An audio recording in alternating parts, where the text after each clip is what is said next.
ሰላም ጤና ይስጥልን የኢትዮ ብሬኪንግ ኒውስ ተከታታዮች፣ ዛሬ በአገር ውስጥና በዓለም አቀፍ መድረክ የተሰሙ አስደንጋጭና ፈጣን መረጃዎችን ይዘንላችሁ ቀርበናል። አርዕስተ ዜና። በወልዲያ ከተማ በባጃጅ ላይ የተጠመደው ቦምብ የፈጠረው ድንገተኛ አደጋ። በአማራ ክልል የፖለቲካ መድረኩን እየመሩ ያሉት መደበኛ ተቋማት ናቸው ወይስ የፋኖ ታጣቂዎች? እነዚህና ሌሎች መረጃዎችን በስፋት የምንመለከት ይሆናል። አብራችሁን ቆዩ። በወልዲያ ከተማ በባጃጅ ላይ በፈነዳ ቦምብ በሰዎች ላይ ከባድ ጉዳት ደረሰ። ከትላንት በስቲያ ግንቦት 23 ቀን 2018 ዓ.ም በአማራ ክልል ሰሜን ወሎ ዞን ወልዲያ ከተማ ራስ አሊ ክፍለ ከተማ ጎንደር በር ኖክ ማደያ ፊት ለፊት ከቀኑ 6 ሰዓት አካባቢ በአንድ ባጃጅ ላይ የተጠመደ ቦምብ በመፈንዳቱ በሁለት ሰዎች ላይ ከባድ የአካል ጉዳት ማድረሱ የተዘገበ ሲሆን በአሁኑ ወቅት የአደጋው መንስኤና ዝርዝር ሁኔታ በጸጥታ ኃይሎች እየተጣራ ይገኛል። በወልቂጤ ታዛቢዎች ተደብድበዋል ሲል ጎጎት ፓርቲ ገለጸ።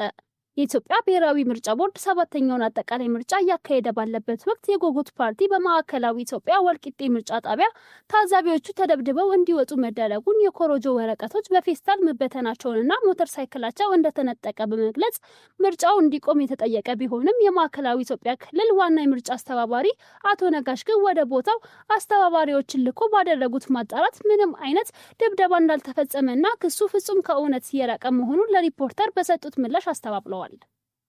አማራ ክልል ከፖለቲካ ማዕከልነት ወደ ጦርነት አዙሪት።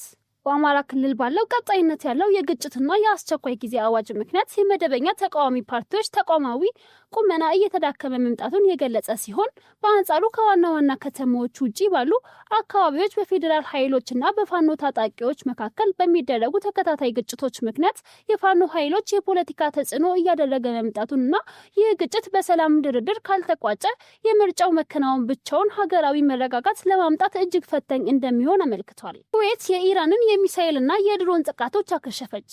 የኩዌት ጦር የሀገሪቱን አየር ክልል ጥሰው የገቡ የሚሳኤልና የድሮን ጥቃቶችን በአየር መከላከያ ሰራዊቱ አማካኝነት በተሳካ ሁኔታ ማክሸፉንና በጥቃቱ ወቅትም ሳይረን መደመጡን በይፋ የገለጸች ሲሆን የኩዌት የውጭ ጉዳይ ሚኒስቴር ለጥቃቱ ኢራንን ሙሉ በሙሉ ተጠያቂ ያደረገ ቢሆንም የኢራን አብዮታዊ ዘብ በበኩሉ ጥቃቱ የተሰነዘረው አሜሪካ በደቡብ ኢራን ለፈጸመችው የአየር ጥቃት ምላሽ ለመስጠት በኩዌት የሚገኘውን የአሜሪካ ጦር ሰፈር ኢላማ በማድረግ እንደሆነ አስታውቋል።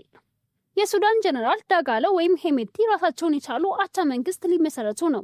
የሱዳን ፈጣን ድጋፍ ሰጪ ኃይል መሪ ጀነራል መሐመድ ሐምዳን ዳጋሎ ወይም ሄሜቲ አዲስ የጸጥታ ምክር ቤት በማቋቋምና አዲስ ጦር በማደራጀት ራሱን የቻለ አቻ መንግስት ለመመስረት ማቀዳቸውን የሱዳን ትሪቡን ያስነበበ ሲሆን ይህ የሄሜቲ እርምጃ በሱዳን መደበኛ ጦር ኃይልና በፈጣን ድጋፍ ሰጪ ኃይል መካከል ያለውን የትጥቅ ግጭት ይበልጥ መባብስና በሀገሪቱ ውስጥ በተለይም በዳርፉርና በኮርዶፋን የተከፋፈለ የወታደራዊ ስልጣን መዋቅር እንዲፈጠር የሚያደርግ አደገኛ አካሄድ መሆኑ ተገልጿል።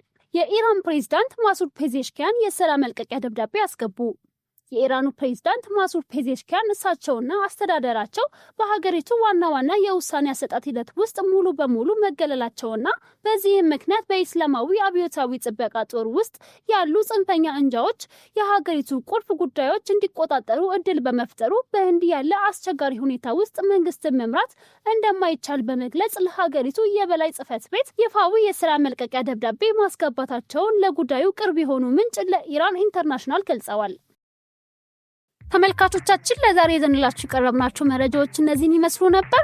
አዳዲስና ትኩስ መረጃዎችን ከፈለጋችሁ ቻናላችንን ሰብስክራይብ በማድረግ ቤተሰብ መሆን ትችላላችሁ። ቀጣይ በሌሎች መረጃዎች እስከምንገናኝ ድረስ መልካም ቆይታ።